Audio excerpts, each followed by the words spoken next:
The first order of business is to adopt the agenda. Does anybody have any additions or comments on the agenda, changes to the agenda?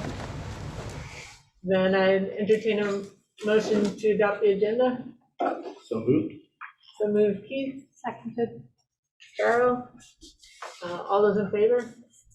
Aye. Opposed? Abstentions? Okay, the agenda is adopted. Next order of business is to approve the minutes of September 21, 2021. Can I have a motion?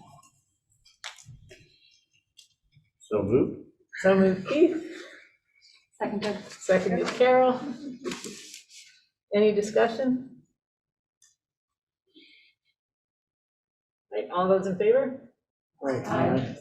Any opposed? Any abstentions? Motion carries. The next item on the agenda is just some updates that Tracy is going to go over with us. So I'll turn the meeting over to her for that discussion. Thank you. 3 updates this evening to follow up on the meeting last time and questions that may have been raised and project some information for the future. The first thing I wanted to mention is the weighting study. It's better labeled the pupil weighting study, I think. The co-chairs and I got a question about the pupil weighting story and a request for more information about that as it might affect the committee's study. For those of you who are not familiar with the pupil weighting study, it is a multi-year legislative project to review and revise the ways students are counted and weighted, hence the weighting study, for the tax rate calculations. Remember, it's really important to remember always that tax rates are based on spending per equalized pupil. So changing the dividend in that formula can have a big impact on a community's tax rate, even if spending doesn't change. What I'll tell you is we don't yet know what the legislature will do. I don't think they'll have a report until November, but we can project some of the possible impacts based on the considerations that the committee, the legislative committee, is reviewing.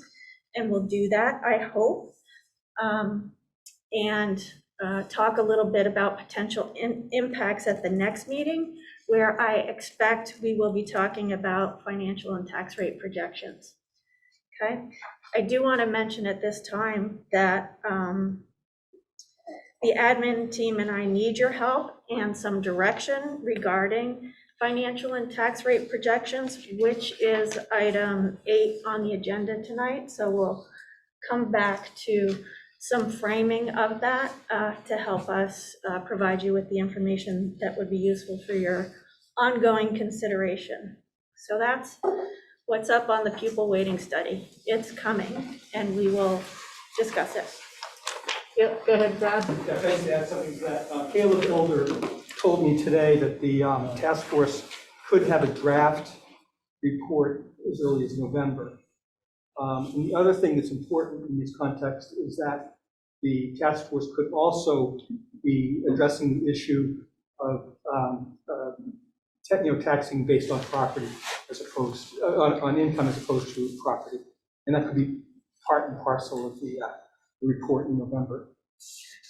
What task force? I'm. So this is the study task force in the legislature. Okay, next thing by. Any other questions on weighted study and how that relates to equalized people? Right. Thanks, Susan.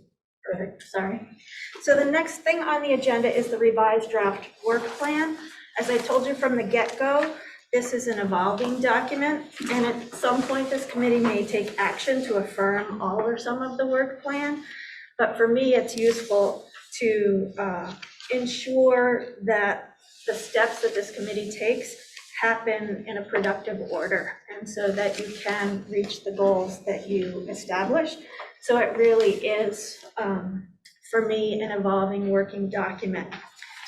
The October 4th version, which is linked in your agenda, and I do have a few hard copies if people are like me, just 3 hard copies and like hard copies to write on and mark up. Anybody? Oh, it's attached the minute. Never mind. You're all like me.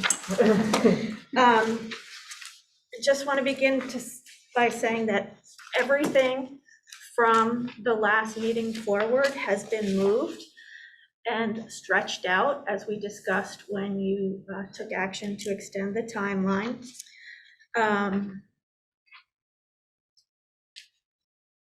It is based on my recommendation, and you can take this or leave it or modify it, that we shoot for a recommendation to the State Board of Education, if you are recommending that merger proposal go forward to the state board and ultimately to the electorate. Recommend that you have that to the state board by June. Given the regional complexities, given what the state board usually does in the summer and what everybody does in the summer, it makes sense to me to allow the state board to have a couple of meetings, a cushion in there in case they send you back to consider additional information or something like that. So that is my current thinking on the timeline for recommending that. May I ask a question? Yep, go ahead, Dave. So, you say the timeline is if we're going to recommend merger, that's a broad term. Do you mean a unified school district or some other type of merger? Yes, Either one. you haven't made that decision yet. No, but if we have a merger that's not a unified district, does that have to go before the state board? I will have to review the Union High School statutes, but I think it does because it's still creating a new municipal entity. Okay. I dropped my pencil. Hang on. Brad? Correct me if I'm wrong, but at the last meeting, I was doing it remote and communication wasn't the best, but I thought that the reason for extending the time for decision-making was the committee felt that the time that was originally suggested was too compressed to do a thorough job in filling our charge. So what you're proposing tonight, Wendy, is essentially is sort of, sort of modifying the vote that was taken at the last meeting. Is that my understanding? No, if we are on the timeline we initially had, we would have to have our recommendation well before March. So now we're looking at having the recommendation in June. I think, yeah, you would have needed a recommendation to the State Board of Ed by December. January, Yeah, December or January, and they would have had to say yes without any feedback for modification. So, And it's also, it's our draft work plan, and so as we go through this, we'll see, right? Any other questions on the work plan? Right, Tracy? can have you had Mark? I highlight a few more things on the work plan? Yes. Just wanted to mention that with the stretching out of the timeline, I have penciled in the opportunity to do community engagement in November at both meetings, perhaps at both high schools. You can decide to do that or not. That's on the agenda for later tonight. As we discussed last time, we talked a little bit about getting information about educational opportunities and challenges looking forward in the different governance structure options. So I have penciled in a date for that. The next chunk of work could be a return to the Articles of Agreement and work to design the best alternative to the status quo, so that we can compare the status quo and the future we project in the status quo with the future that you project for the alternate structures, and ultimately then make a recommendation to go forward with a vote to form a union or not. And of course, you can also include a rationale. The other thing that's pretty big new chunk of work is with this stretching out, you have the opportunity to use town meeting day to update communities on committees' work and or get input from communities on articles of agreement. So I penciled in some time for that. Again, you can decide if you want to do that or not, but have penciled that in. And finally, if you look into April and May, there are some dates that can be flexible at that point, but that is the time when you should be working on a recommendation and finalizing a study report and reviewing and revising it. So we can take less time doing that in the spring and stretch out some work that we're doing now. You could get that done very easily and immediately switch to preparing for the State Board of Ed. But I just want to be clear that there's some cushion there that we can play with in anticipation for the State Board of Ed meeting. The other thing that came up at the last meeting is a question about, with a November election, preparing for operations July 1, 2023, and having a report and recommendation in June to the State Board of Ed will likely give clarity to the current districts and the current administration. So some early fall work parallel to the regular budget development work could begin to position you to be ready to move forward with a merged budget proposal as soon as a new board is elected and sworn in at the organizational meeting. So it really makes it clear that that foundational work needs to be done and essentially gives the green light to the current boards and admin to start working on that.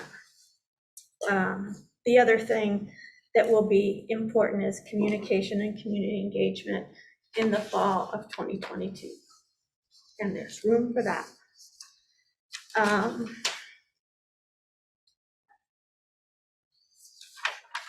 So that's the update. Yes, sir. I've been invited to a community gathering to discuss facilities processes for Beaman Elementary School this coming Sunday. I was also invited to one, I think, in Starksboro. I'm just wondering how we feel about that. I'm sure I'm not the only one that's being invited to these. We want to discuss that as a board? I would say initially just the facilities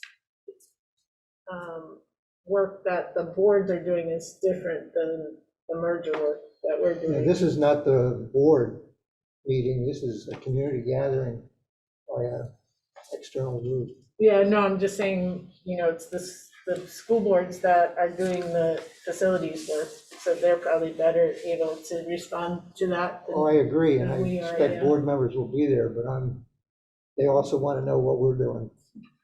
So, one of the things we talked about early on, we had drafted those meeting summaries. And I thought we had sort of discussed having those be what we're authorized as a group to share, in terms of the message from the study committee group. I don't, that's sort of what I recall from when we had that conversation. Is there, I don't know if other people have thoughts, comments, Dave? Well, anything that's said here in this meeting is public knowledge, right? That's right. So communicating public knowledge is perfectly okay, is it not? Right, yeah, no, I was just saying, we have the summaries too, that make it easier, but yeah, Place to start from. our is the summary. agendas, our meeting minutes, all of that. And it's all up on both the Addison Northwest Supervisory District and the Mount Abe Union School District websites. They have a merger study committee tab, and all of the agendas, all of the minutes, all of the Meet TV recordings, all that information, including the links in our agenda to various material, is all up there. So it's available to the public. Erica? Just going up what you were saying, maybe it would be a good idea to have someone from our group be sure to be at these meetings, so that instead of saying, well, it's all out there and you can find it, say, yes, we're coming to you. We want you to know what's going on here. So I think if you were planning to go, it would be great if you I would told them I would, tell them. and I would listen.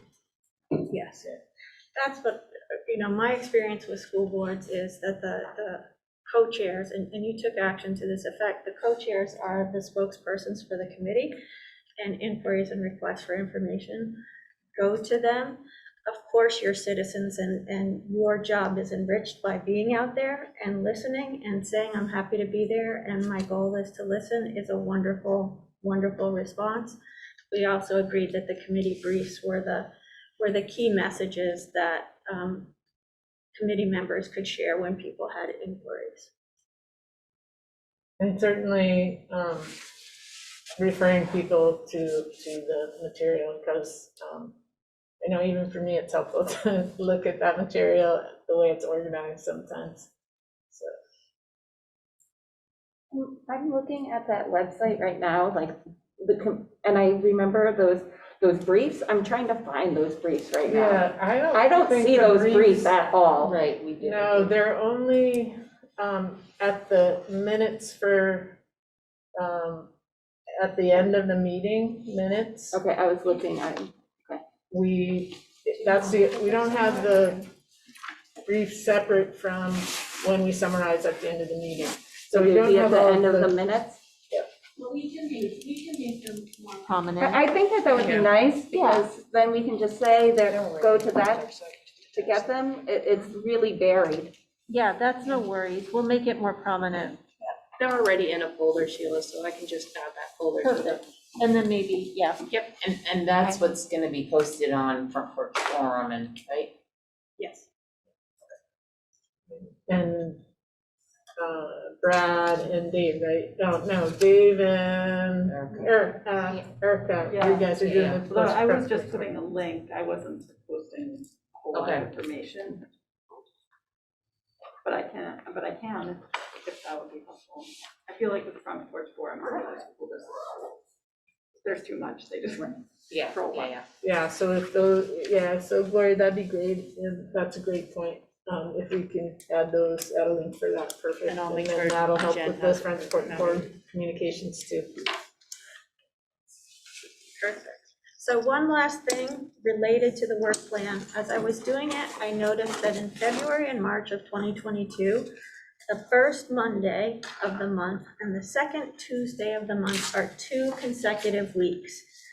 That means a really tight turnaround in terms of minutes and agendas and any preparatory work that anybody needs to do between meetings.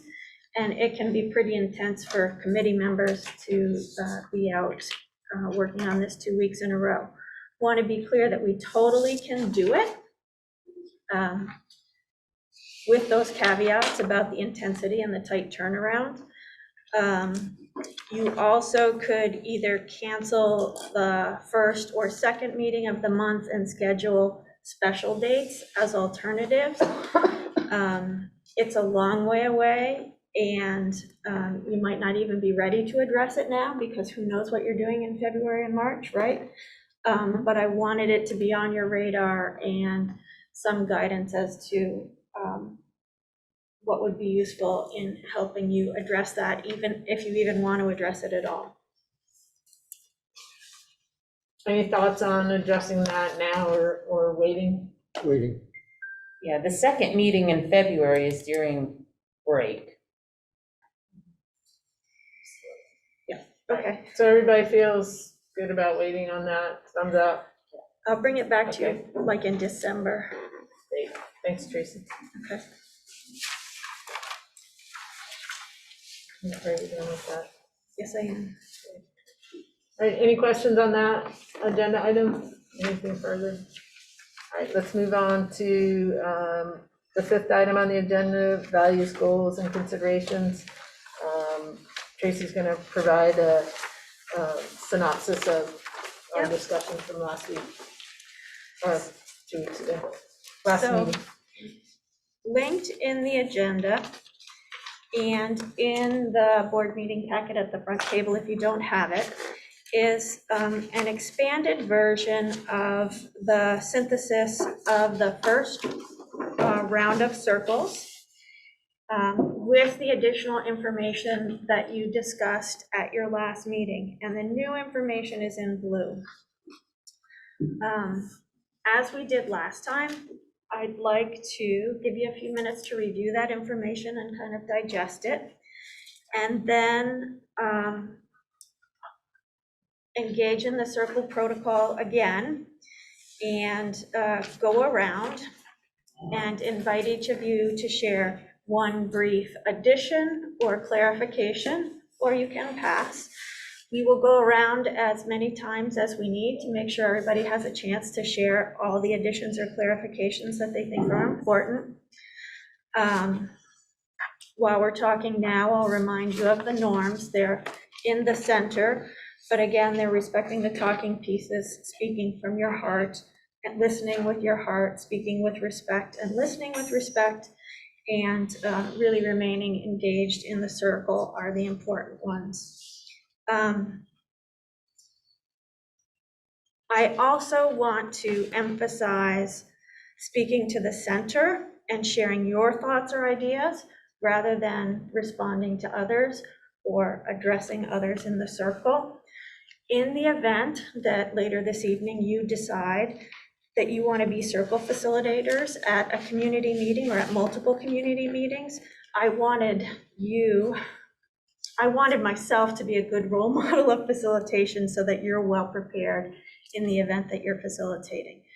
At the last meeting, when we were in the small groups, there were so many amazing ideas being shared, and committee members were so intrigued. There were some side conversations and there were some responses to one another.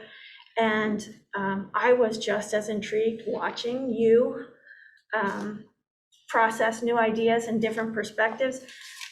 I completely forgot to facilitate. So I apologize. And we'll try and do a better job this evening, and might offer a gentle reminder of like, please remember to direct your comments to the circle or to the center, or speak from your heart. Tell your story or your idea to kindly remind people the best ways to communicate in a circle.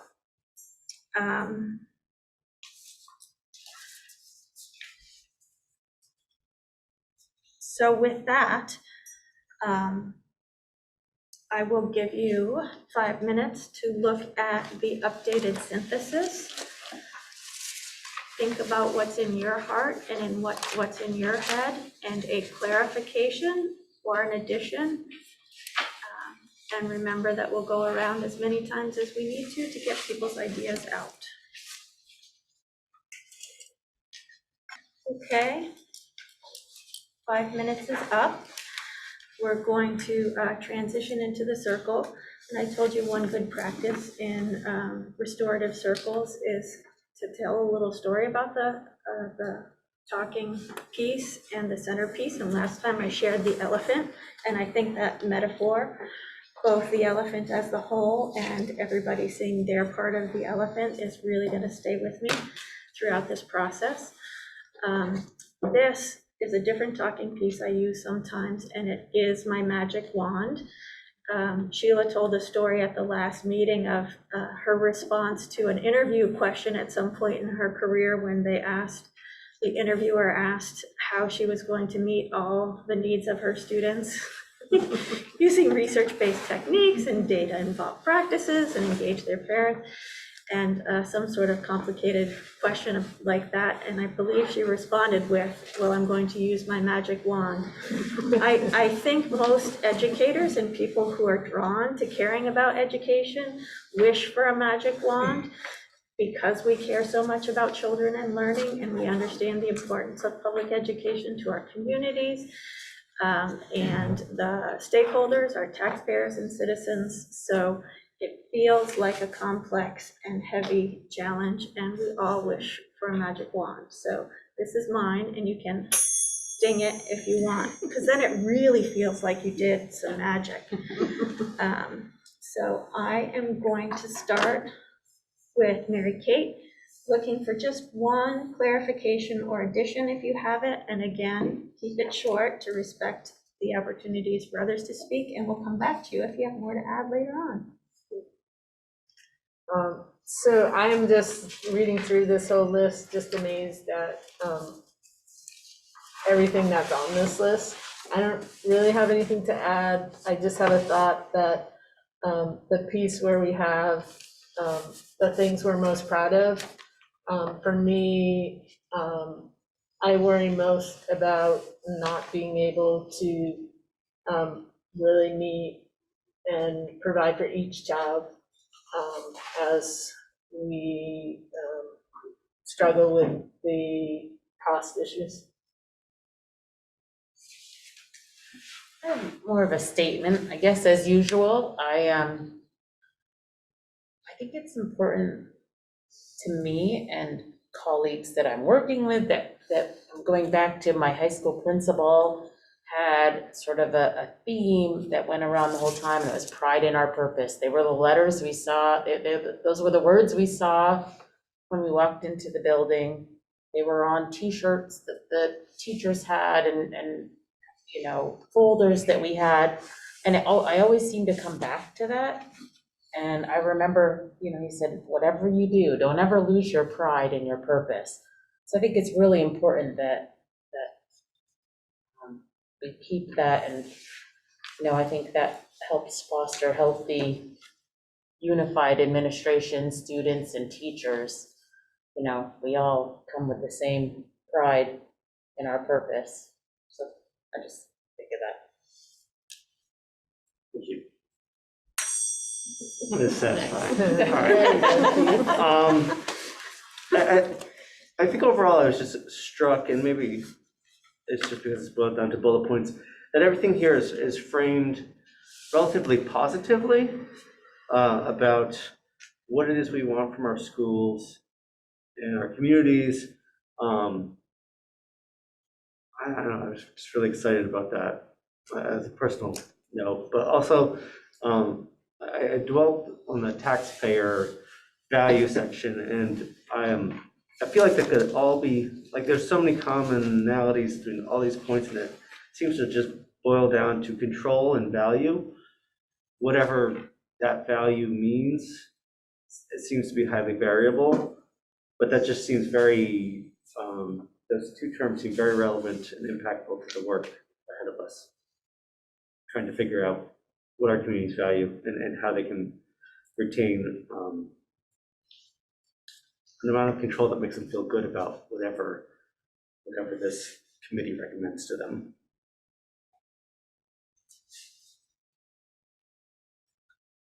I guess I'm gonna use the wand to break the rules a little bit, because when I'm looking at this list, I have something on my mind that I can't stop thinking about, which isn't directly on this list, but just that over the last week or so, I've been hearing a lot and reading a lot in the paper, letters to editor, and on the radio about people wanting, school choice, wanting to send, their kids out of the district or to private schools and have their public school money support that. And so I guess I thought that's really a sign that is, this is asking evidence that a system is transparent and well-governed, and I feel like that's evidence that something's not working when people just want to wholly give up on the public schools. And so for me, that's been a very demoralizing thing to hear over the last couple of weeks. So it is nice to see all the positive things on there, but I really worry, and I really want our community to be a place where instead of our students who are residents in our towns tuitioning out to other schools, I want other towns' students to come to our schools to say, wow, Virginia's so cool. Come here. Mount Abe, so awesome. They have a swimming pool. You want to go there. So that's kind of my hope for the future. I don't think you broke the rules. Okay. I think you shared an addition.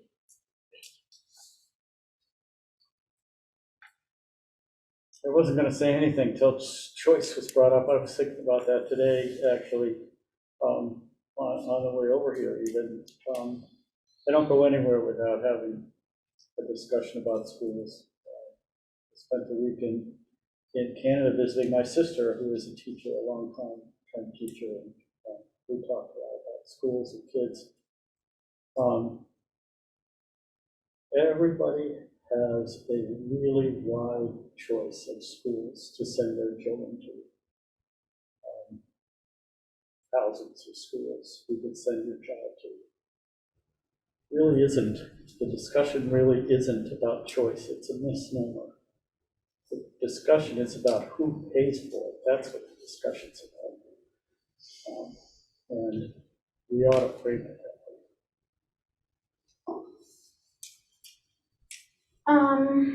I was struck by the wide interpretations of the word local. And I also, in my head, I guess something that I've thought of recently is when we were talking about our timeline or this type of thing, is everything so unsettled because or is it going to become more unsettled the longer that we take to get settled? And I just wanted to think that as I was reading all of this, I just kept going back to that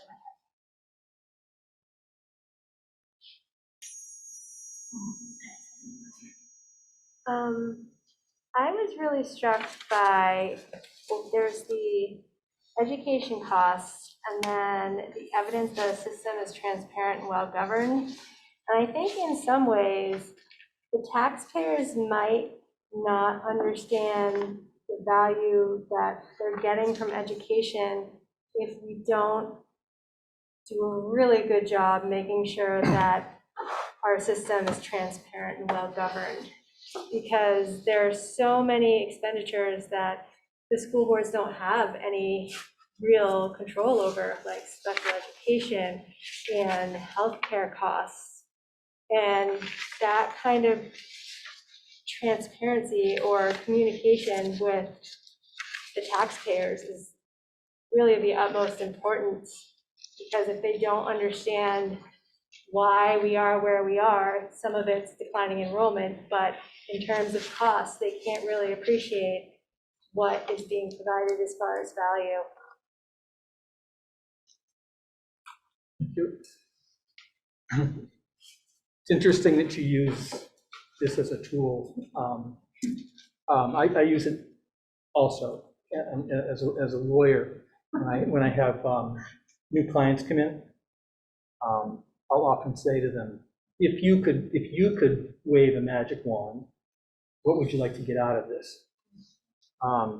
So I'm not going to wave a magic wand, but I'd pass this magic wand to our constituents, to our parents, to our students, and let them wave the magic wand. Looking at the list, the summary list, I mean, I'm not sure I have a whole lot more to add. I think we covered the waterfront, and a lot of admirable sort of aspirations, goals, challenges, and whatnot. I would maybe say one thing about the entry regarding pre-K education. I think that is critical. I think that there isn't a overt enough recognition that the equity issues related to the provision of pre-K are significant, and they're especially severe in a rural state like Vermont. So I would hope that our constituents, if they wave a magic wand, would say, give us pre-K and make it equitable. I think this might be more of an addition than a clarification, but and somewhat of a response to the comment about choice down there, but, oh, yep. So I was thinking of things that we could improve on, and just even in our current structure, like at the elementary level, we don't offer choice, really. We have town schools, and you go to the school that for the town you live in, but could we offer more choice in our current structure, or in the structure, in any future structure we might have? Might be an area to improve on.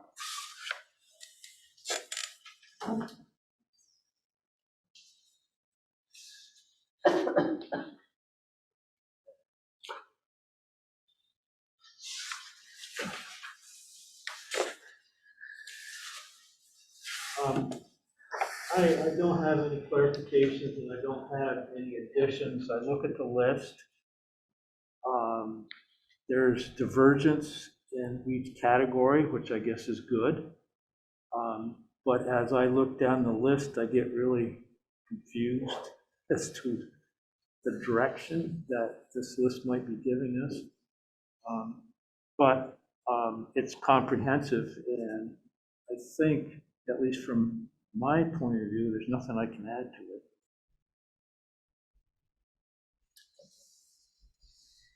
As I went down through the list, something that popped out at me was expenses that yield outcomes. And through the work over the past few years, it really made me think, wow, how complicated that is, and problematic in so many ways. But at the same time, you know, I'm hopeful that that's what we can get to. Have, you know, reasonable expenses that yield really high outcomes for our students. So I'm hopeful that throughout this process, you know, we can get to a point where we're building really flexible pathways for students so that we can really meet the needs of all of our students, not just those that are planning on college or career, but students, all of our students, the most traumatized students. I wanted to add to the ensure continued work for an aligned curriculum that was mentioned the last time. We've done a lot of work here at UHS on proficiency-based grading, and that's taken a lot of work across the board. And my colleagues and I have talked a lot about this, like if there is a merger, who makes the decision on how that aligns together? So how will this work be done? Who will make the decisions on the curriculum and because there's different curriculums in both districts. So there's a lot of work, like the merger is the first step, like the buildings and who goes to which building, but then there's a lot of inside work that has to be done. And that's mind blowing to me.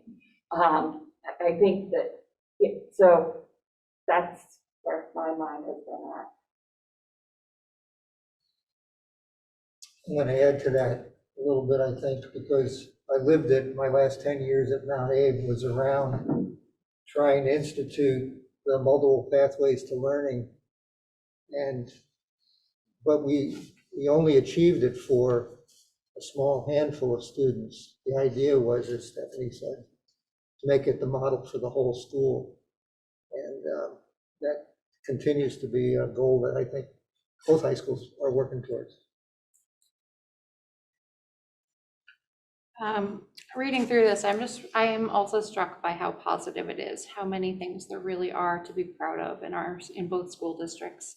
But one thing that kind of jumps out at me is a link between the value of education and what it is to be a local school, and how important it is to tie those together, because people feel engaged in a school and it becomes their local school if they feel a part of it, if they're going to sporting events and concerts and theater productions, and if they see productive members of society from the schools working around town, then they become a part of the school and they feel more pride and they're more willing to pay for more programs because they see the value and the return on value. So really making sure that as we put whatever it is together that we're going to build towards, that we focus on making sure that we have this front-facing outcome and we're showing the community how to be engaged in the schools and encouraging the students to be engaged in the community in the same way, to really make people proud of what we're putting together and be willing to support it no matter what it is we decide to go for. I will keep the wand going around. I'm gonna just put it around. If you have nothing to say, you can just pass the wand and say pass.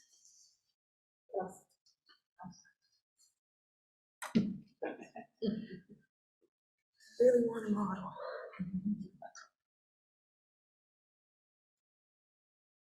Pass.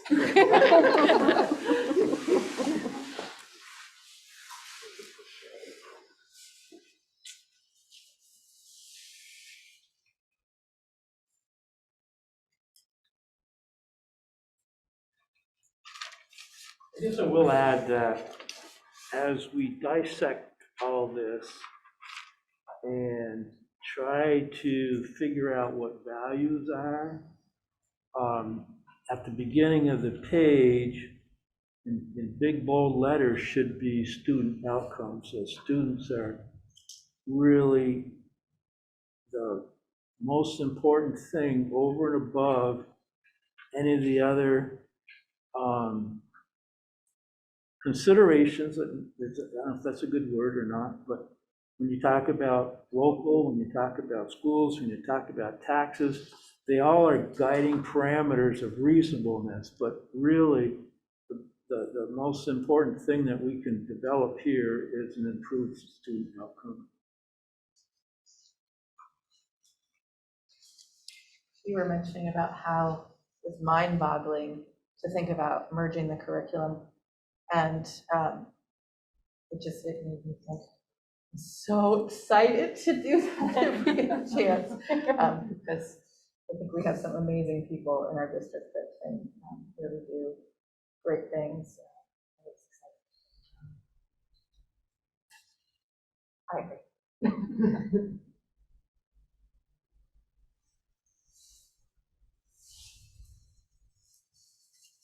I'm sensing that everybody's had a chance to have their voices be heard. Did a great job following the rules. And as a follow-up to this, I will synthesize yet again and we'll work to distill it into a cohesive set of filters or frameworks that you might use to evaluate going forward. I want to we have some time before it's reasonable for a break. So it's a perfect segue, and it came out in the circle, and it's on the agenda, to talk about your ideas of community engagement. Again, it was mentioned tonight, and whether or not a process like this, and I can give you an idea of how you might do that, could be a useful community engagement strategy to get similar ideas and input and voice from various stakeholder groups from the entire community. I have to turn to my page for that. So if it's okay, I'll go on to that. Yep. I think that makes sense since we're running a little early and take a break after we finish this section. Everybody good with that? Okay. And then we could either have a little more time for the committee members' homework assignments, or since we kept you a little late last time, we could get done a little early tonight. So here's a proposal for community engagement planning that you can modify, revise, adapt, but it's a process that's I've seen work in other settings and can be a springboard for your thinking. I suggest that you consider doing some community engagement events that follow the same format multiple times, at least 2 evenings, perhaps here and at the other high school. And that you recruit stakeholders from a variety of views and perspectives to attend. One doesn't have to be a resident of Mount Abe to attend at Mount Abe's event. They can come here, vice versa. You can come to 2. So 2 evenings with heavily recruited stakeholders with a variety of perspectives, and the goal of mixing stakeholder values. You also could do additional engagement events using that same formula or process, and that's totally up to you in terms of what you think you need to do to invite people to think in similar ways to the opportunities that you've had today about what's important in our 2 school districts going forward. And again, you'll want to think about teachers, students, community members, who include parents, citizens without children, businesses and municipal leaders, and so on and so forth. The experience, as you've already felt, is enriched when people hear other people's perspectives, including when it's not their own. So the way that a format could go is that community members, students, teachers, your state, everybody that is invited goes to a large group introduction, maybe in the cafeteria, maybe in a space like this. And there's a brief committee introduction, who we are, what the committee's doing, your timeline and process, and an introduction to the circle process, which I can script for circle facilitators. I found that there are 2 things that get people excited about coming to these sorts of events. One is food, and the other is student performance. Perhaps the music department could get some middle-level kids out here to take a risk and do a performance or 2 that they'll be nervous about because it's early in the season, but it's okay to not be perfect and to practice with an authentic audience. I've also seen situations where the 2 choruses from each of the schools come together and do a joint performance. They don't get many opportunities to practice together. That's a big deal. They practice independently and then maybe get 1 practice together, but it's incredible fun. So kids bring adults. So those are some ideas to think about, food and performances. So after an introduction, guests break into circles. We simply ask folks to keep groups of a certain size and mix themselves so that they choose circles where there aren't a lot of other people that they know. A facilitator goes through the circle process and goes just as far as you can go. You'll find some circles will go really quickly and they'll have 1 or 2 word answers and they'll go through all of the prompts really quickly. Others will get through 2 questions. You know, if we put forth 5 questions. What you can do to manage that is that 1, you can come to multiple events.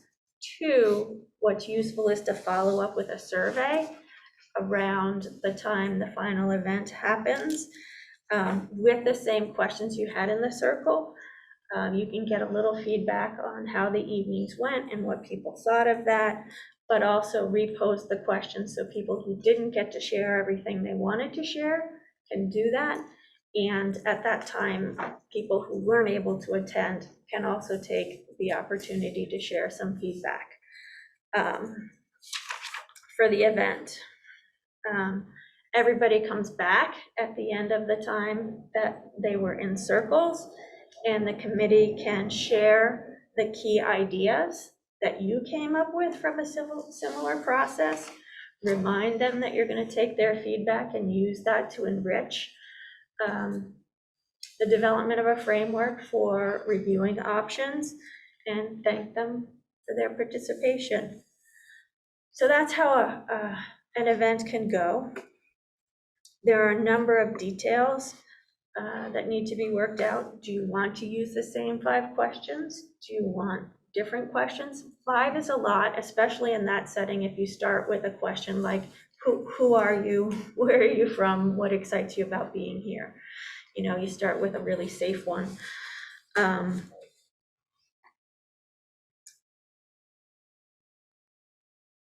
Again, the questions, do you just want to do 2? Do you want to do more? I've been thinking about how we want to manage group size in the context of COVID and what's reasonable. And I don't have any answers to that, and that's something we'll have to decide together, consistent with whatever the school guidelines are. A little detail, I recommend that you get people's emails as they sign in, and it's even easier if there's a iPad or something there and they can enter in their emails as part of the sign-in, so we can follow up with the survey and send everybody the results of what we learned when we're done with it. Need to think about both circle facilitation and note-taking and how we structure that. Again, food, performance, both advertising and recruiting. That can be from porch forum, that can be school announcements, that can be direct mail, that can be postcards, that can be an ad in the paper, that can be a press release. In my experience, we've done almost all of those to get participation, and some neighborly arm twisting as well. And then just a deadline for the survey and additional feedback so that we can close that and synthesize it and see what we learned. So, might have been what I would have added in with the second wand pass, but one thing I've thought of myself as a teacher is if, and I think this went also back to my original comment about feeling unsettled, is I would imagine that is a group of stakeholders that might actually feel the most unsettled and could also be pretty excited, but also rather like not sure what the heck is going on. So I wonder about, while I appreciate the idea of like having all the voices together, it might be also an opportunity to really get faculty feedback. I don't know, thoughts on a lot of the same questions about, I think, would be, you know, where could we improve? What are we most proud of? That type of stuff. I think just getting those values, but within maybe even mixed school, like mixed districts, but all school voices. I don't know, I thought. I'm also thinking about how, when we, or over the past year, we did conferences through Zoom, and we found that we had more parents there that we usually want to see, but we don't usually see. So I'm just wondering if, you know, we can apply that here and invite community members that may not come into a larger setting, but may hop on a Zoom, and maybe not, you know, maybe they won't show their faces, or maybe, you know, they type things in the chat instead of speaking verbally, but it would be nice to consider how to bring everyone in. So I was thinking along those lines, and I wrote down the question, how many breakout rooms can you have in Zoom? Because if we make this as a Zoom event, or at least partially a Zoom event, because of COVID, and also because we might generate more attendance. Can you have a dozen breakout rooms? Can you create a circle, so to speak, a Zoom circle, and pass the wand in a breakout room, and would that work? Yes. There's a strategy. Go ahead, Brad. See me? Brad? Yeah. Sorry. I think that the idea of having a Zoom session, perhaps even, you know, in addition to the in-person sessions, makes a whole lot of sense. Over the last few years, I've been struck by I'm not a communication specialist, but I have been struck by pretty substantial failure over at least in MAUSD to engage people and get people to come to meetings and really, you know, get meaningful feedback.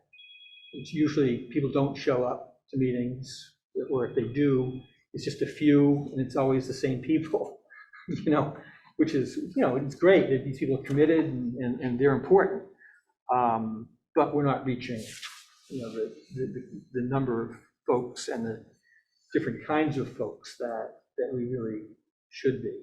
So I would think that having, you know, a combination of in-person meetings, I like that idea of having a musical. In fact, I can get my daughter to organize it for you if you want. She's all into that kind of stuff. But I mean, I think that's good. I think the Zoom meetings are good. I think that we need to keep them relatively short, because I've gone to a bunch of these meetings. They're organized at, you know, 8 o'clock on Saturday morning and go till noon. You know, they do give coffee and donuts, but I mean, this is not quite enough.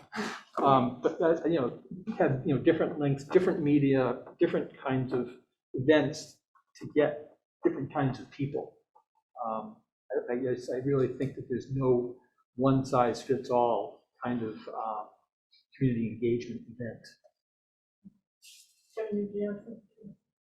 Yeah, I almost don't want to say this, but we, on the Mount Abe side of the table, went and spent, I don't know, 15, 16 months of community engagement to develop values, if you will. And, you know, the things that bubbled up were a lot of values with, you know, student processes and student outcomes, community, brick and mortar, you know, and as those were all distilled, the whole process indicated a lot of these student outcome issues were important. Well, we've got a town that is voting to leave the district now because their brick and mortar is more important than some of the district's initiatives, if you will. If we go through the same process we did here, to me it seems the questions are rather abstract. And it seems like we could be running the risk of not asking the right questions, or maybe the hard questions, if you will, about I don't know how you draw it out objectively as opposed to emotionally, what the success of a merger could be from their point of view, and if they would have supported. And without somehow getting past those kind of questions, I wonder in the final analysis, if we figure out what the districts are doing well and what they should be improving on, and what taxpayers feel. I mean, we already know what taxpayers feel. If we're going to get anything tangible out of that process that would help us make an informed decision. And if you go along down that path and ask the direct questions, well, what do you think of the merger? You know, you're opening up potentially another can of worms as well, you know, but I think there's a risk there. Did you have something? Go ahead. Yeah, I think that brings up the point that it's really important, I think, to be really, really clear about what we intend to use this information for that we're gathering from people. So if it feels like a little, like, to me, not the best move to go out right now without us having done any, well, just a little bit of preparation and say, do you want to merge or not? Because that's sort of what we're here to figure out. What does it mean to merge before we ask the question of, do we want to do it or not? So this kind of information gathering would be more aimed at saying, when we as a committee look at what are the possibilities for merging, how do you as community members and stakeholders and constituents want us to weigh the different factors? How do you want us to decide, is it worth it or not, based on, you know, what do you value in a school district? But I agree that it's really, like, how do we formulate questions to get at that? I agree it needs to be concrete. I do feel like these questions are kind of abstract, and that's why, like you say, the list that we come out of can go any which way, and does that really get us a lot further down the path towards having some kind of criteria? Sorry. That was excellent. Your hand is up. Go ahead, Dave. Yeah, so that was intriguing. What I was thinking earlier is we have, Tracy has put before us, you know, possibilities in the first draft of the agreement. We could put those possibilities out. Another thought I had was ask the question, what do you, I think we can fairly certainly say that, we did a survey and we managed to get everybody involved. Everybody would want better outcomes for students at a tax that they could afford.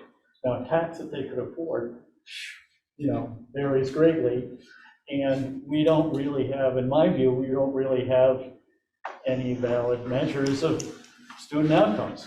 So what do we expect to get when we ask that question, right?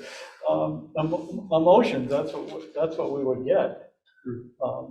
So maybe some sort of specific thing, varieties of mergers or a single merger, and ask not just what do you think of this, or which merger style would you pick? Then the question is, why did you pick it? And then maybe we could get some of the questions you were asking, maybe I think that was really a good presentation. I think we need to get those kinds of, and I agree, just asking vague responses from circles, we get, a laundry list of stuff that won't move us forward. I love what you had to say. I completely agree. We need to preface the whole conversation with, we are exploring options and we want to understand what's important in the community in order to improve the outcomes for our children, our students. What's important to you if we decide to merge, or as we approach discussing merging, and I think it's so important to start those conversations now, just to get people thinking about it. Because the last thing we want to do is come up with our proposed best idea after we have all the data and say, we decided this is best for you to the community. We want them to be part of the process, because that's the only way we're going to have community support.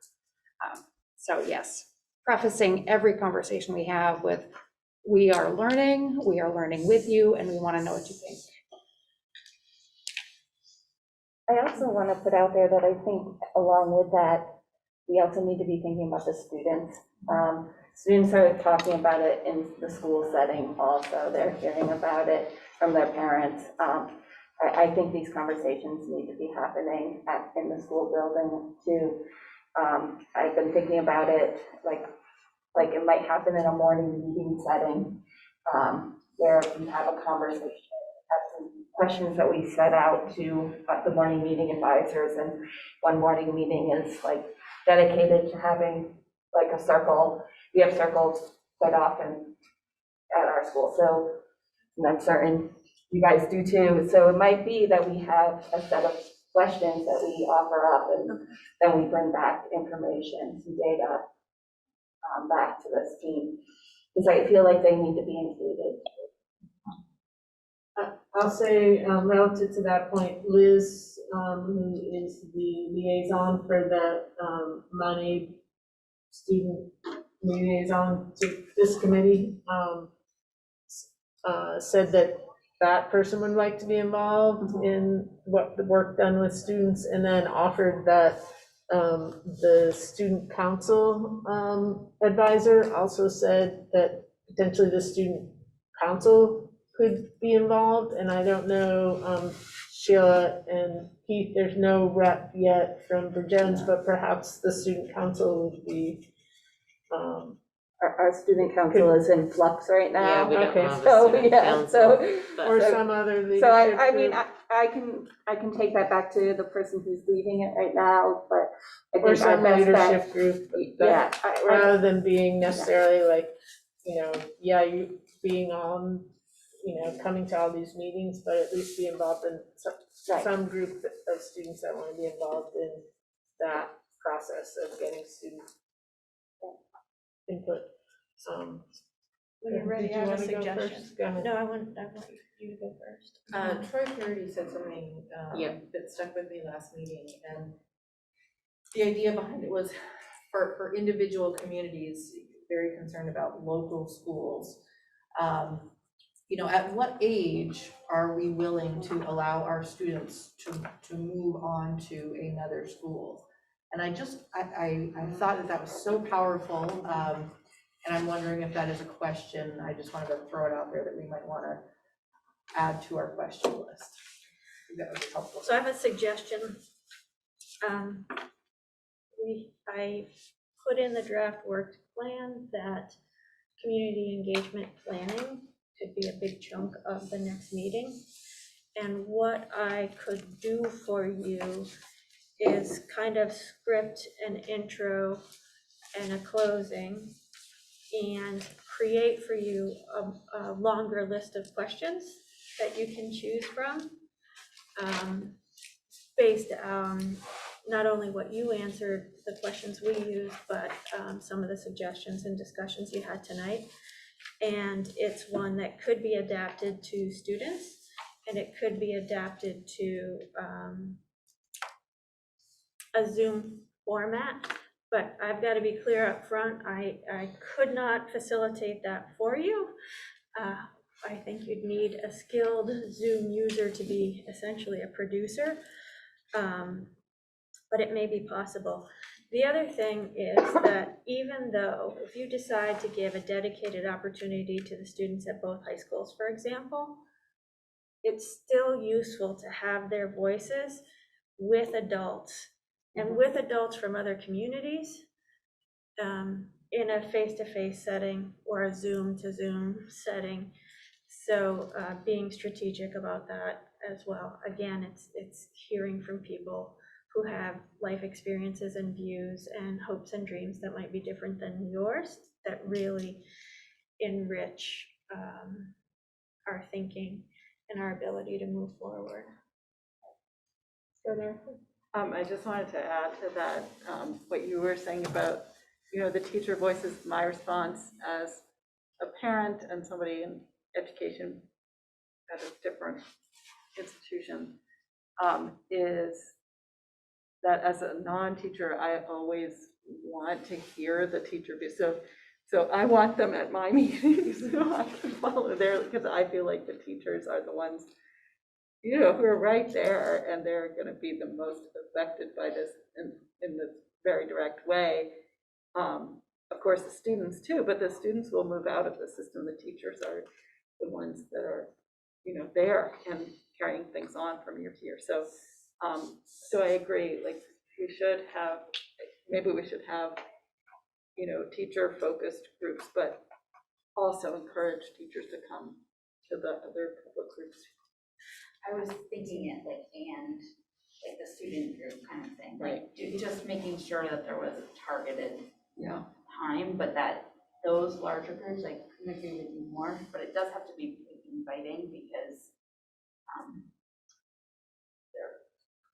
there's a lot of maxed out group right now, and they also, some of them don't live in the district, so they don't feel that same ownership. Like, I don't live where I work, right? I don't have the same. Sorry to interrupt. I can talk with Patrick and Sheila about dedicated Q&A for teachers, because I'm hearing employees, not just teachers. I'm hearing two questions. What are the possibilities? What does this mean educationally? What does this mean for the future of our district? But I'm guessing there's another layer of question, which is, what does this mean for me? How does this impact my contract, my working conditions, the expectations, the school I'm assigned to, all of those things. Got it. So that's an important area to address, and I come to every meeting with a to-do list, a follow-up list, and I will put that on the list, and we can talk about some options. I feel like for staff and educator engagement, there needs to be some component of anonymity and the ability to at least submit questions, because they have financial and personal obligations that they may not want to voice. I've got a good process for that, and I can share that with Sheila and Pat. Been there. Yeah, I guess I would just add to that, even on trying to be an observer here, that I think there's, just as you were talking about with the community members, there needs to be a feedback loop so that it's not just information out to the staff, but a feedback loop back to this group. I heard Becca talking about some pretty challenging chunks of work, right? That, to imagine engaging in that work over a really short period of time with staff in a way that honors the journey they've already been on and all the hard work they've already done. It's not work that happens in a matter of months. So I guess just the opportunity to provide that feedback back to this group will be essential. We can let the teachers know what's happened so far here and what the possibilities are, but I think it's going to just surface a lot more, feedback for this group in terms of the work ahead. Anything else on community engagement? Tracy, have any So I think I have my marching orders. If you could think about some of those key questions and what you're comfortable doing, that would be super helpful, because it's an all hands on deck, from communication to the actual events to synthesizing, but it's really important to make sure people feel heard and that what they had to say was considered before a decision was made. You guys, great communication, or, yeah, great feedback, communication on that. Now we're only 10 minutes ahead of schedule, so we'll take a 5-minute break, and then we can come back and maybe still be a little ahead of schedule, but I think it was worth it to spend the time you did on that, so thanks, everybody. All right, we're gonna start with Kevin, and he's gonna highlight the regional plan, Addison County Regional Plan. There was a link as well at the bottom of the agenda to that information. But Kevin, if you want to take the floor and kind of. Does anybody need a hard copy of that? Sure. Actually, my computer's batteries. Troy is on Zoom. Oh, You know that? yeah, Oh, you did, okay. I didn't know that. Oh, yeah. So do you want to message him? I've talked to him a couple times. If he Yep, has yep, anything. yep, that's where we're at. Yep. Can you give those to me? Yep, please. And I can ask people to identify Oh, themselves. It doesn't say.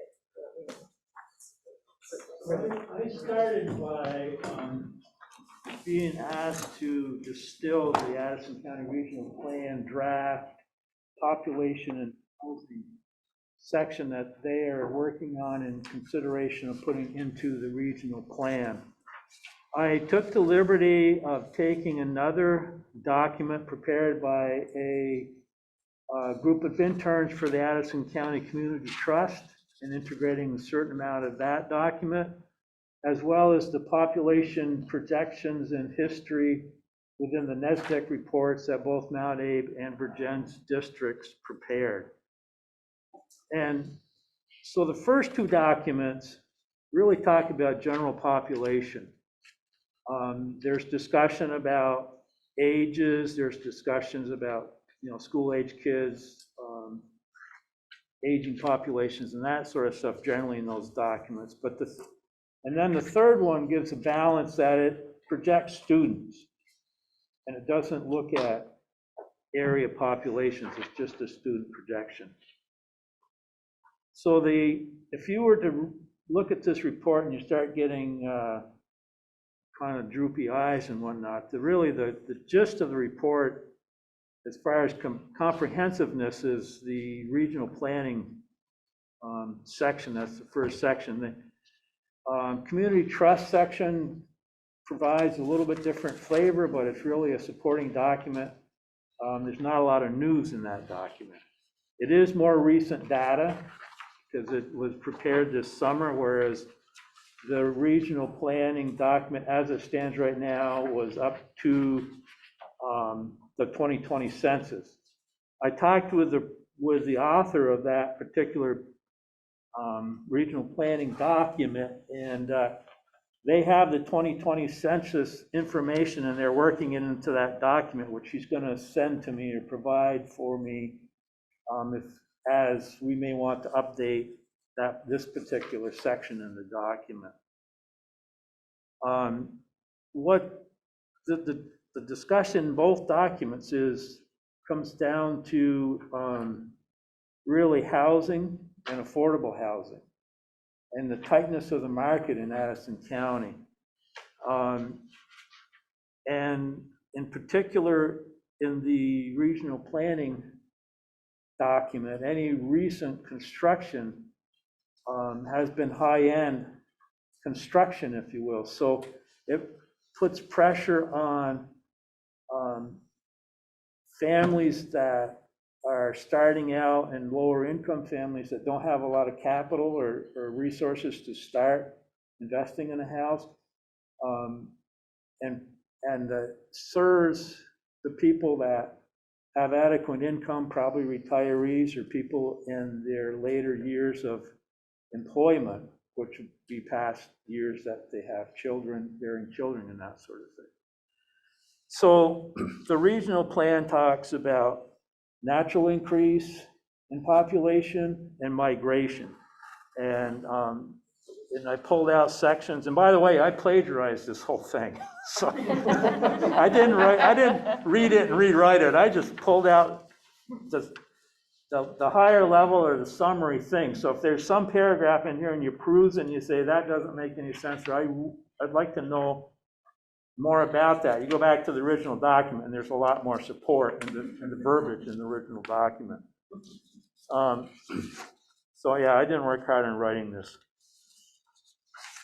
If you look, coming through this thing, it talks about aging population, which is on my page 3. You know, in 2000, 25% of the population was school age, 11% was over 65. In 2010, the school age population dropped to 16.5. And those over 65 increased to 13%. By 2018, the school age population was 13.3%. And the over 65 population was 18.5%. So that shouldn't be news to anybody that's been following, you know, the declining populations in schools.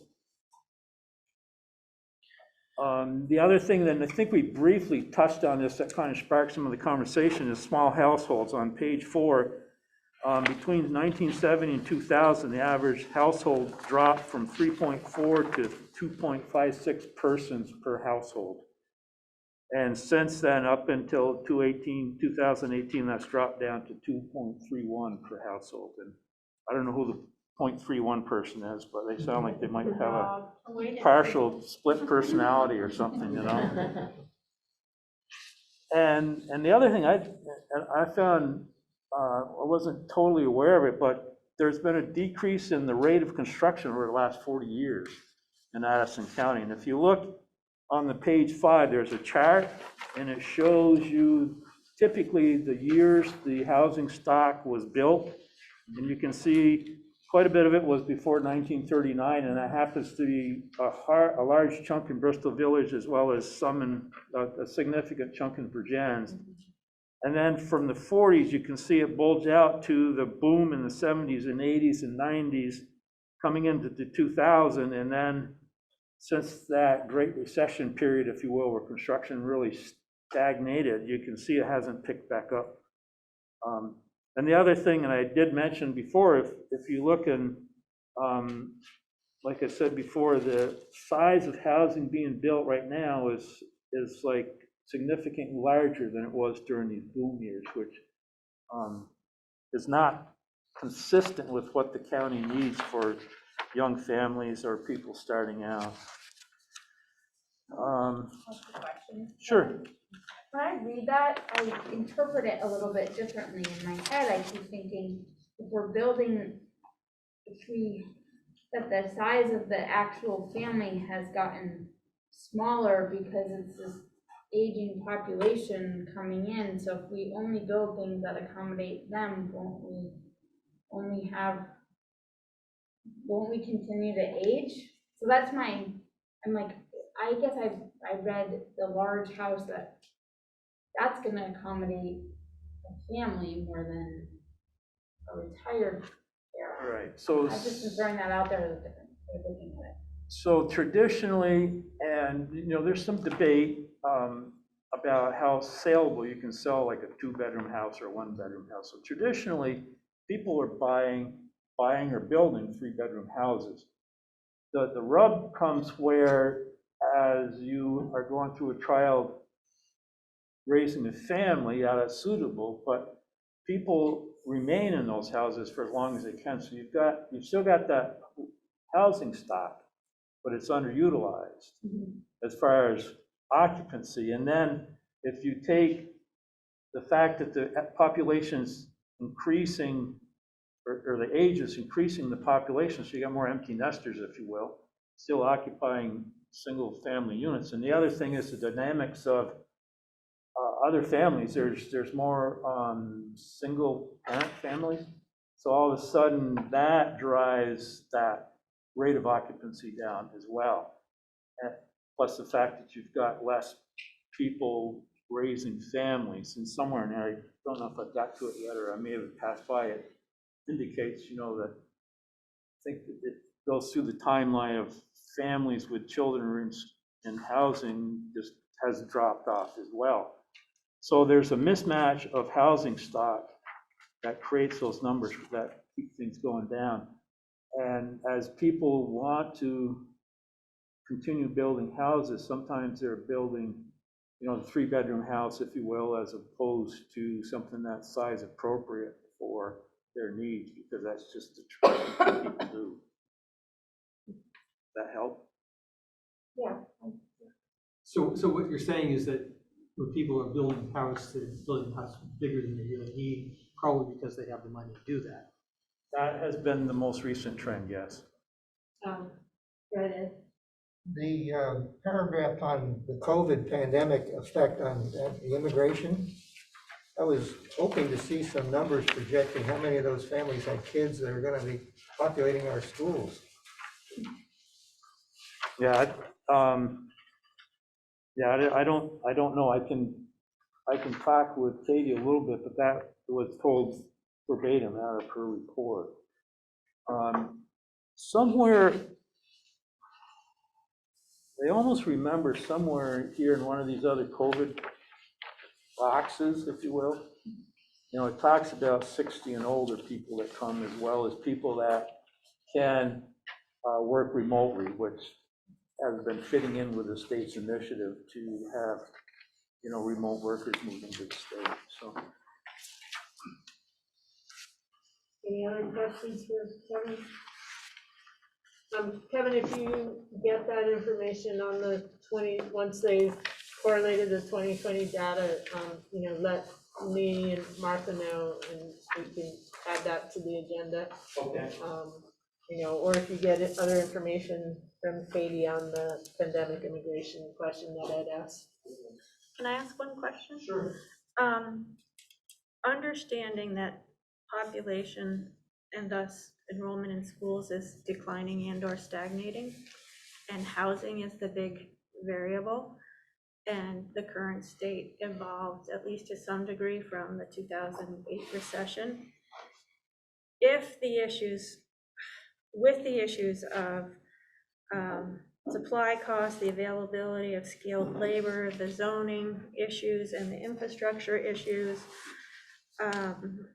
and the mismatch between the current housing and the needs of families of today, what's the timeline for seeing housing trends change in a way that might impact enrollment?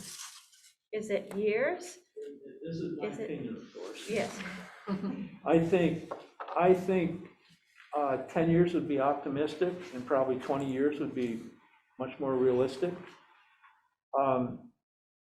There is a recognition, and the state has several different avenues of encouragement, I think you could say, for local towns, zoning boards, planning commissions, those type of people to start looking at town centers, town building closer. As a state, we went through this whole period of time because there was this 10-acre loophole for sanitary, septic and all that kind of stuff that ingrained a lot of large lot development and whatnot. And now, from the state's point of view, when you start talking about energy conservation, transportation costs, transportation emissions, if you will, walkability to services, the need to provide a close center for people that can't afford transportation, all those kind of things are coming about, and from several different points of view of encouragement, I guess you could say, from the state to try to get towns and regional planning commissions to start looking at how they're zoning for housing and change their zoning regulations to allow essentially smaller lot sizes and encourage, multi-dwelling units and conversion of large housing stock. Bristol Village is a classic example, certainly well, not classic because Middlebury and Virgins have the same issue, but you've got these large 1,800 mill town houses that are relatively underutilized unless you've got 6, 8 kids in them now, and so what is a good adaptive reuse for that type of housing stock as well? Go ahead, Dave. So you have a chart in here. I think it's the population of other states in our region. A couple of them are in worse shape than Vermont in terms of loss of population, and a couple of them are marginally better. Aren't these trends you're talking about not just Vermont, also Northeast and also nationwide? So you're talking about the NASDAQ chart? I guess, I don't. Yeah. 12, yeah. So NASDAQ, another chart in the NASDAQ report, I pulled that chart out to look at regional. There's another chart in the NASDAQ report that outlines migration throughout the country. The Northeast, North Central, they are projecting or have projected will lose population, and the South and the Southwest, if you will be increasing population. So there's this migration out of one area of the country. It's not necessarily national, it's a few regions, and we just happen to be in one of those regions. That student population, or is that overall population? Because this chart is student. This chart is student population, but I think, well, I shouldn't say this, but I think you'll find it carries well around on population, because if you go back to the regional plan, there is a chart on page 2 that shows you by county the inflow and outflow, and I don't know what the time frame is for this chart. It's not dated for the parameter of time, but if you look at that chart, it'll show you the percent change by counties in the state as well. Marginally better than most counties. Yeah,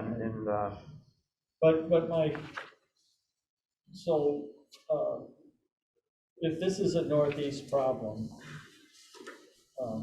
what makes anyone think we can draw people into the Northeast to bring their children here? Or that's a good question. Is the notion here that if we build housing, they will come?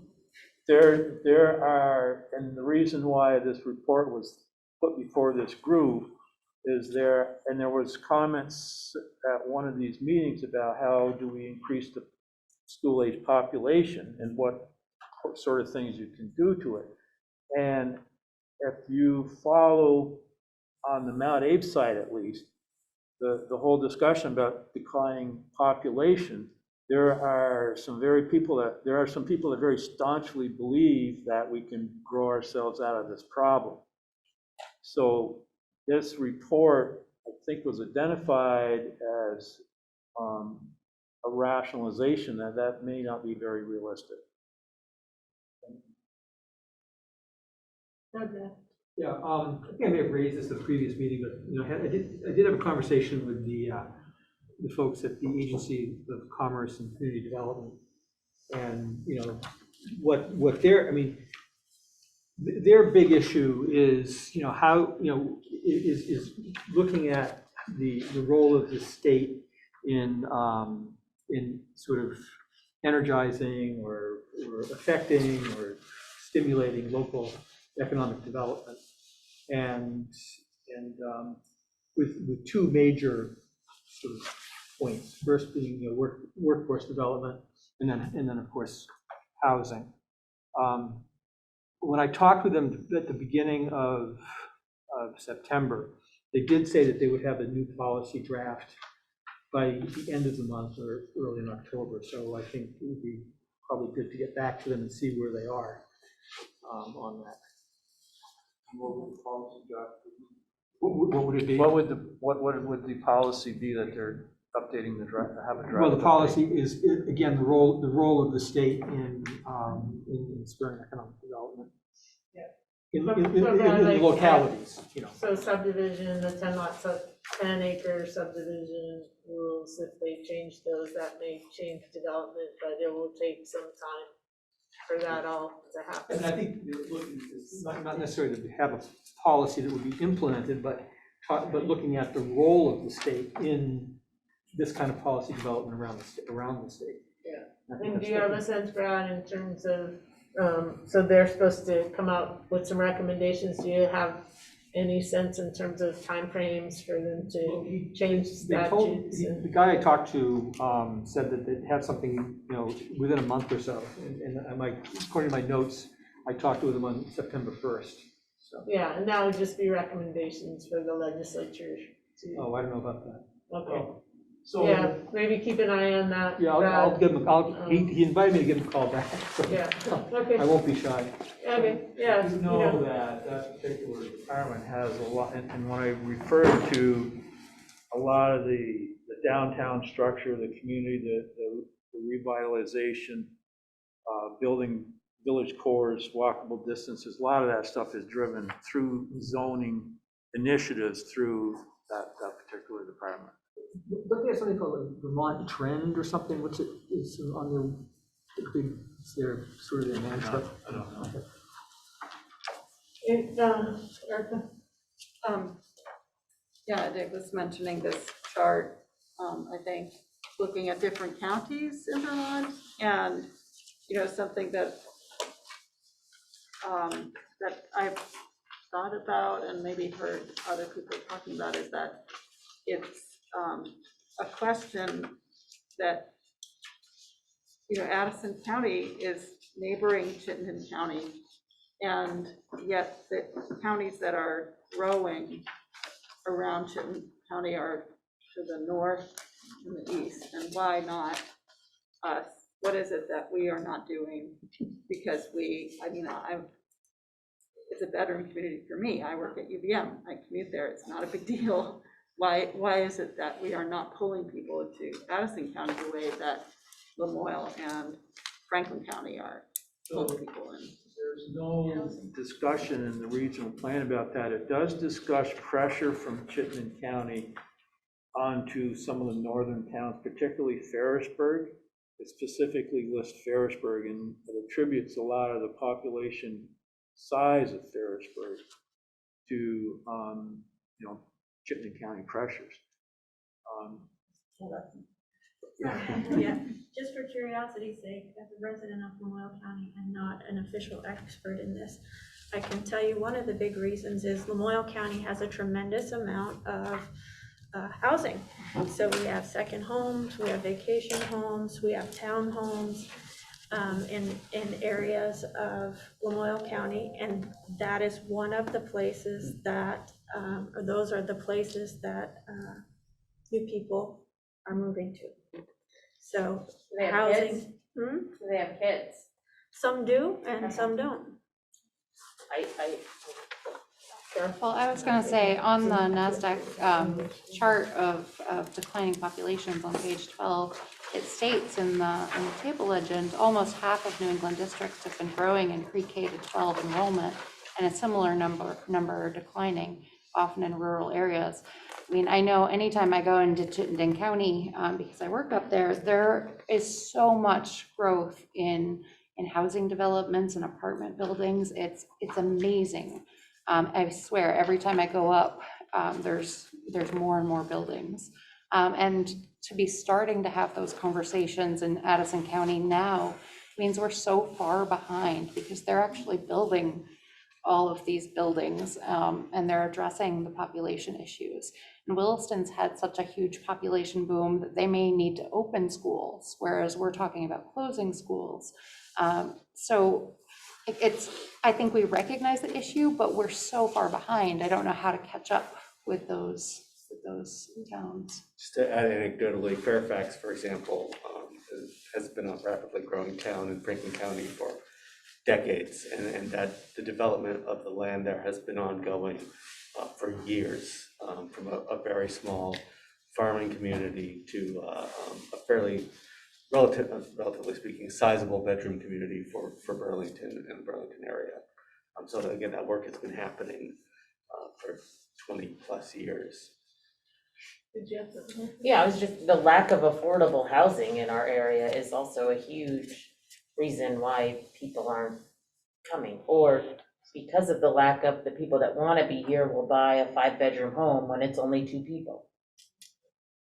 Yeah, the affordable housing question, if you read the community trust excerpts, they really focus on, I mean, that's their charter, so they talk at length about the affordability of housing, and then, you know, the other thing they talk about is the rate that housing costs go up don't match the rate that salary or compensation goes up. So every year, those two things are divergent and get further apart. Well, Virgins is looking at the economic highway bypass is what I call it. And should that happen, they will be cutting out the trailer park, the trailer park in Virgins. So that would eliminate a lot of affordable housing, families, and so the big picture is huge. I would also say it's Troy wants not to chime clear to in. me that various communities want to look like Chittenden County. I mean, people live here, some people live here because they like it being rural. Brad, maybe last comment on this, because we're, Troy, sorry, I got Troy on here too, okay. Go ahead, Brad, and then Troy. Didn't you make the point also, in addition to housing, we have another significant infrastructure problem, and that is our roads. I mean, the communities north of Burlington have the interstate. We have Route 7 and Route 116. So. Yes, I would add that into the mix. And then I'm gonna go with Troy, he's on Zoom, if you, go ahead, Troy. Hi, can you hear me? All of this really good discussion tonight, and I'm sorry I couldn't get there, but I've been able to be here for the meeting remotely. And all of this rings so true to how complicated all of this is in our decision making, but also reminds me of what somebody said before about how important it is for us to be leaders in this situation, and thinking about how can we provide the best education possible for anybody who is moving into the area. So when they're making a decision between Fairfax and Virgins and Waterbury and Bristol, that we have put together an educational system that they feel really confident about putting their kids in. So I think we could go on and on forever about the things we can't control. The interstate's been laid long ago, but what are the things that are in our control? And right now it's how we govern and manage our schools for the best interests of our community and our students. Thanks, Troy, appreciate that. And then one more, go ahead, Ed. I was just going to mention that in talking with real estate brokers, it seems to me number 1 or number 2 question by somebody who wants to move in is access to high-speed internet. And even in Addison County, there's still any number of places you can go and lose it.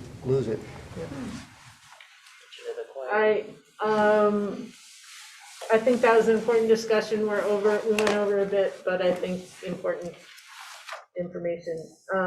So I'm going to go, Ed, if you could summarize, you looked at the Act 46 consolidation. Present company accepted. We were there.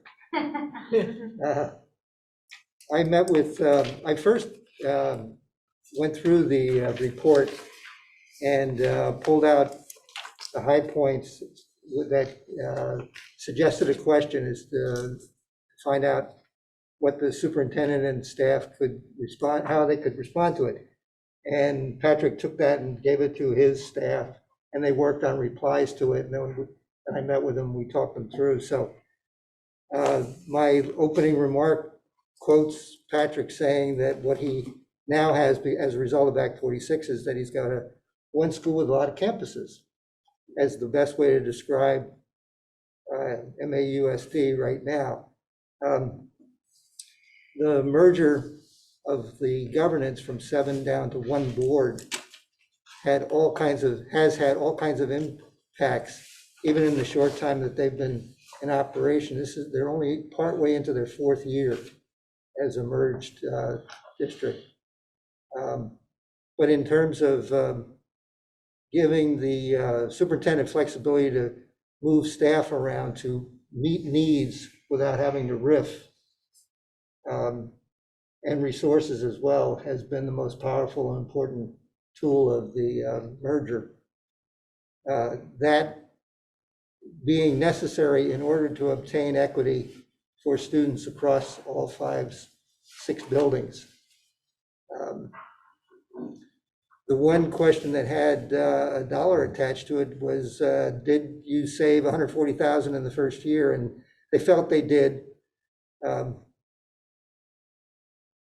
Just reducing the number of audits of school budgets from 7 to 1, and also saving a position. There was an assistant to the business manager that they let go, and the stipends for the saved board members, $40,000 right there. I was one of them. I was the chairman of the Beaman School Board at the time. So I think that pretty much hits it. Okay. Any questions on that?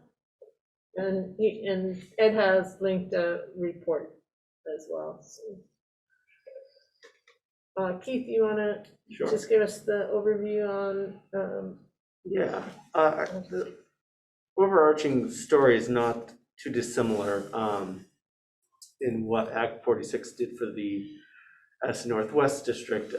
We had fewer moving parts, so not quite as many campuses as Mount Abe District, but when looking at the Act 46, the merger study report and the articles of agreement, and whether or not the ends of that merger were achieved, I mean, I don't think anyone would disagree that the district is not in the place it would like to be right now, in a position of stability. Obviously, that's why we're here.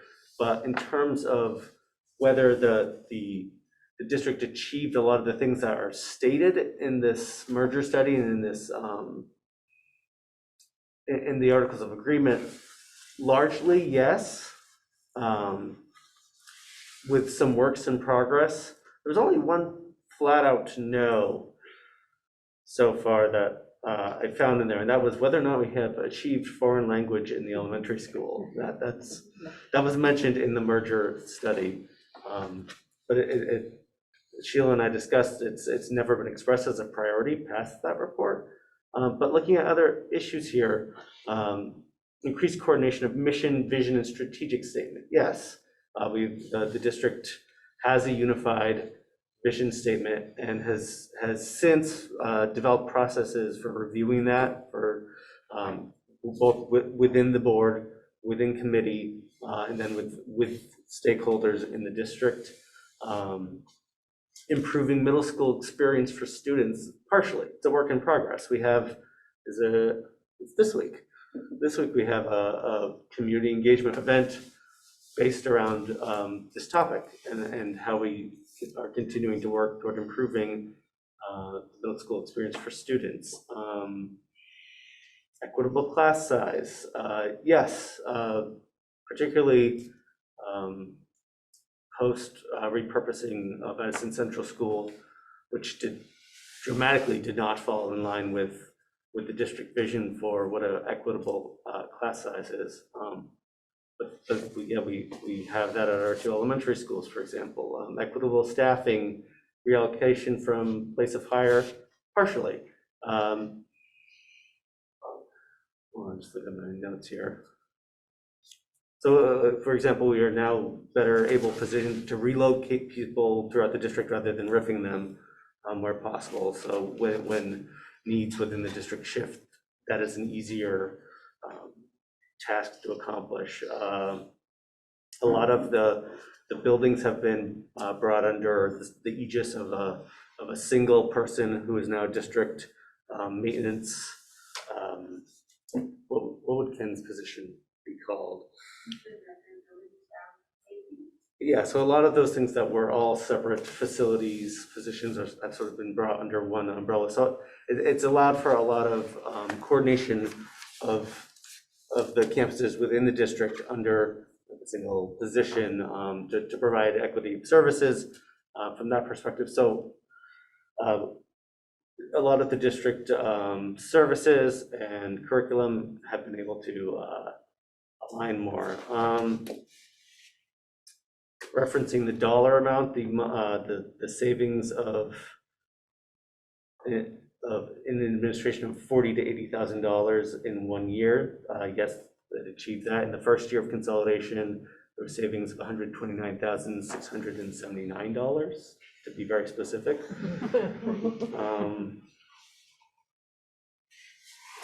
Sustained programs when cutting budgets. Until now, yes.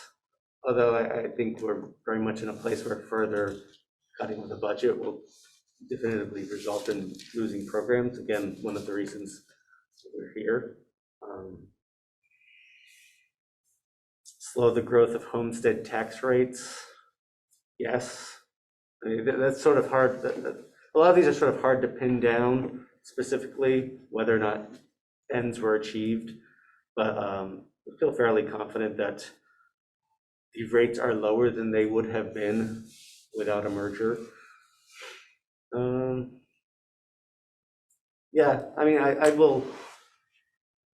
did not to get too much into my own gripes, but my youngest broke her arm last week, and so my life has been consumed with lifting small people into places they don't normally need to be lifted to all day long. So I will link this document or send it to Tracy so she can link it to you guys. But the details, but there are a lot of details here that might be worth going over on your own. I won't read them all to you. Yeah. You used the term equitable class sizes. I presume what you meant was equal class sizes. I'm not sure how equitable. I mean, within the range of our district policies, what our district has set forth in policy as being our ideal class size. Yeah. So equitable in the sense that all of our buildings in our campus fall within They're that equal range. within 13 to 18 kids per class. Exactly. Like that. Yeah. Yeah. I think we confuse equitable and equal a lot. Equitable means each kid gets what they need, right? Not necessarily the same number of hours of a nurse in the building. Some kids need more and some kids need less. So I think it's important that we use those terms correctly. Thank you. Sarah, go ahead. One of my questions is for Ed. Just did you guys get into it all what has happened programmatically or curriculum wise, or a lot of the stuff that has occurred to, I know it's not in our document from Act 46 or our report, but was there anything about, in your conversation about like your work of alignment or working together? There was. Okay.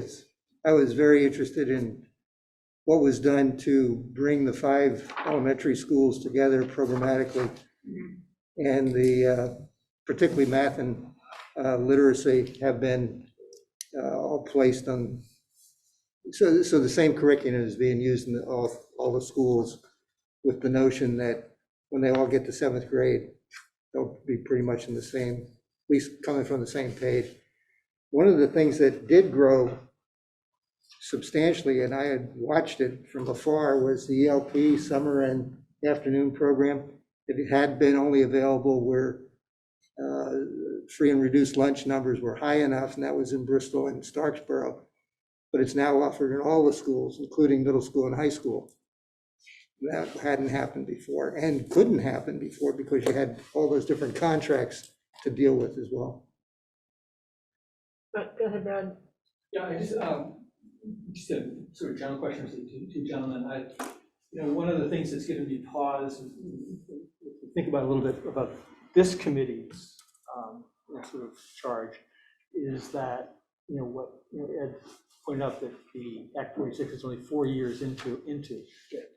So I was just wondering, okay, we could decide to do further mergers, it's gonna be another 4 years to do something else. I mean, so I'm wondering if there was any conversation or any comments by the respective administrations about what may have been or may not have been left on the table from Act 46, things that just haven't been done yet, that might affect the sort of the future of the assistance.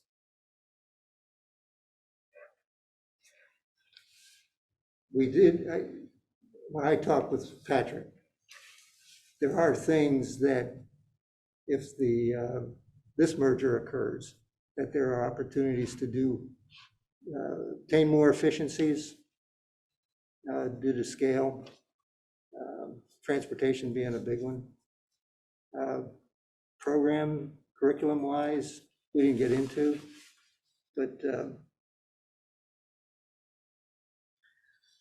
no, not too much in the way of specifics. I did get the feeling we're on the path. Well, I guess what it sounds like is the Act 46 sort of goals and objectives seem to have been maxed out, and I just want to know if that is the case. I would say from my perspective, working as a teacher in the building and working with curriculum, that, huge progress has been made, but this is such big work that it takes, years, and, there are all of these different varying factors that are affecting the progress, including COVID. So, it will continue to be that way. The, what do you call it, the master plan? The strategic Strategic plan, there you go.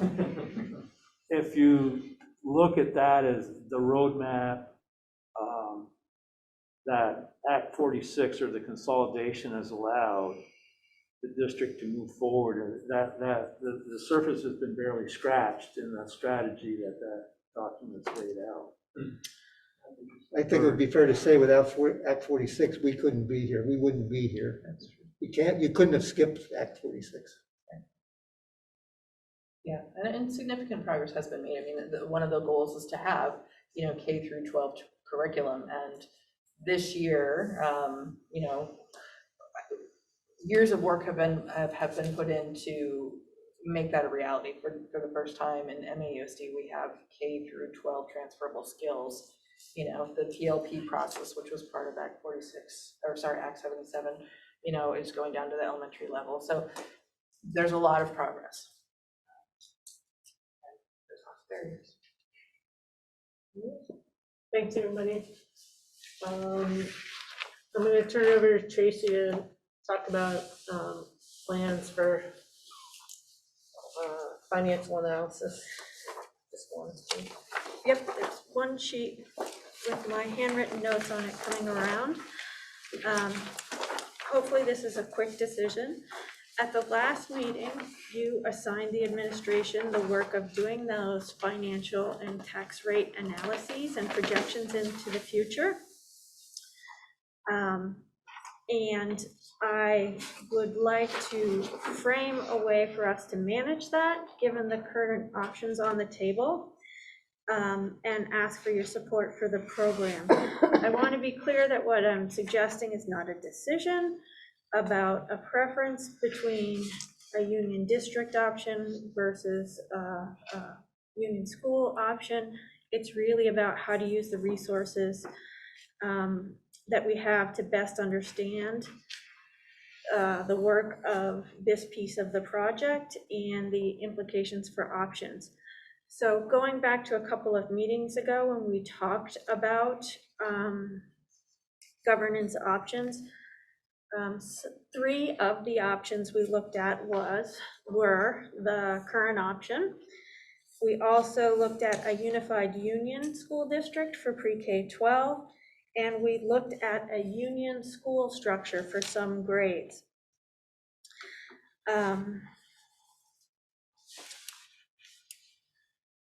So I'd like to focus on these three options and not get into the variations of withdrawing districts and SU discussions. And to get you clear information with a reasonable amount of resources, what I would like to propose is that we model for you the current structures and the option 2, a unified union school district for pre-K 12, including what is now Mount Abe and Addison Northwest. We can pretty easily, nothing's easy, but create comparable financial and tax rate projections for those entities. For the new union school district, or new union school, delete the district, that is something that is extremely complex and difficult to project. And what might be helpful information for you to consider at this point is more of a one-pager report, perhaps, where I can outline the big decisions that have to be made and the key cost considerations that would need to be addressed. You know, I wouldn't, it's an incredibly complex thing to model for fiscal entities, especially when we haven't even identified the structures of those 4 fiscal entities. So I can kind of lay out the costs, the savings, and the big decisions to be made, so you have at least a conceptual model to think about in relation to the other 2, so that we can get you some financial information soon. Go ahead, Brad. We'll include some of the variables related to the tax structure, you know, that I mentioned earlier, which is is going to be income-based, property-based. Do we kind of? No, it's not going to include those. How about the weighting study? I certainly can talk about how the weighting study could impact tax rates. And how about, you know, the sort of lifting of the particular spending threshold? Would that be, would we look at both of those too?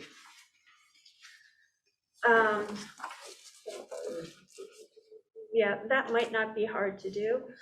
I mean, I agree, it's really complex. It's not, you know, I just worry, you know, we get a picture, you know, one data picture, and it kind of creates the narrative. Whereas there are so many different variables that affect that narrative. Sheila wants to help. I'm just going to add that our projections already include that. Okay. The ones that we have to build off from already include both the weighting study and the threshold and those changes. So I think it would be easy to model that in comparison. Sure. Thank you.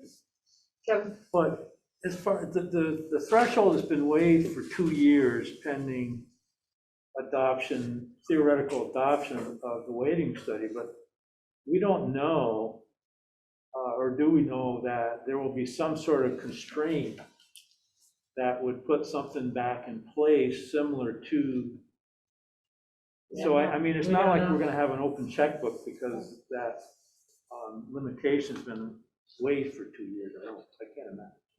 But if those are easy enough to do with the threshold and without, then if some legislation happens, we'll have that. In the weighting study, all we can do is sort of project what they have suggested they might implement.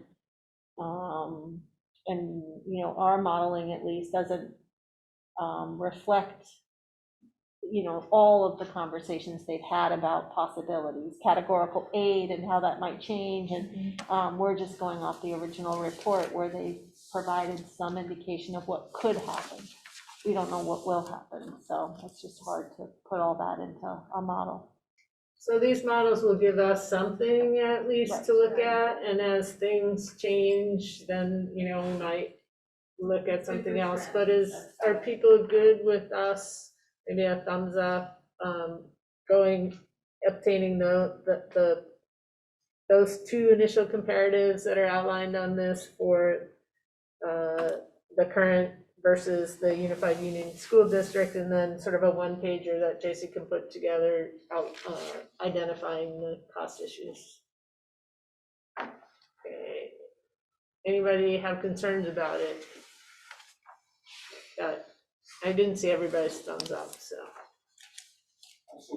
Okay, all right, thumbs up or here. All right, no one has concerns, so Tracy, why don't you go ahead and work with Sheila and Patrick? And Thank you, I put that really together. appreciate that direction. All right, so the next piece is to just sort of summarize key points from the meeting from tonight.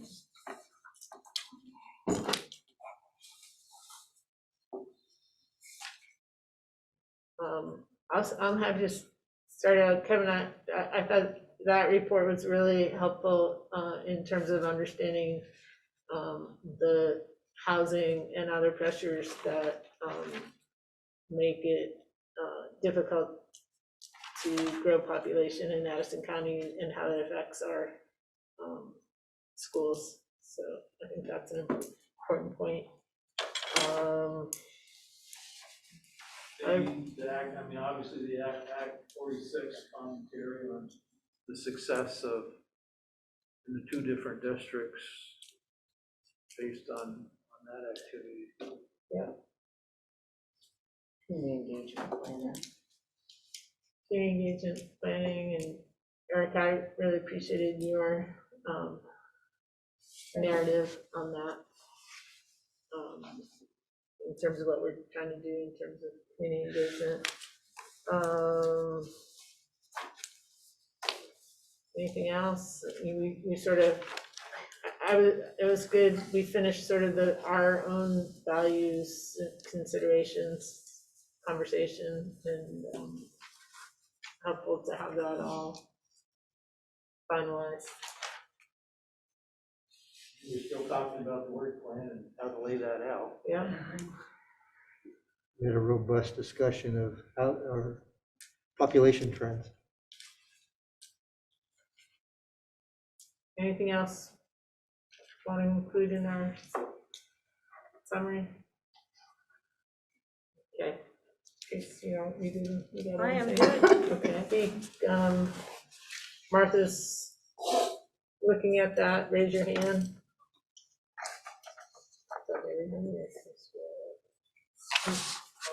Oh, there's a hand. There's a hand, Paul, for. Paul, is that a hand or a thumbs up? Okay. Yeah, go ahead, Paul. Thanks. Paul Forlenza from Lincoln. I appreciate the reports that Keith and Ed did on whether or not, what the impact of Act 46 is, whether or not it's working. It seems to me that focused on governance and operational aspects. And I'm wondering if you would get a different cut at this if you talk to teachers and principals. So what I'm getting at is this actually working at the classroom level.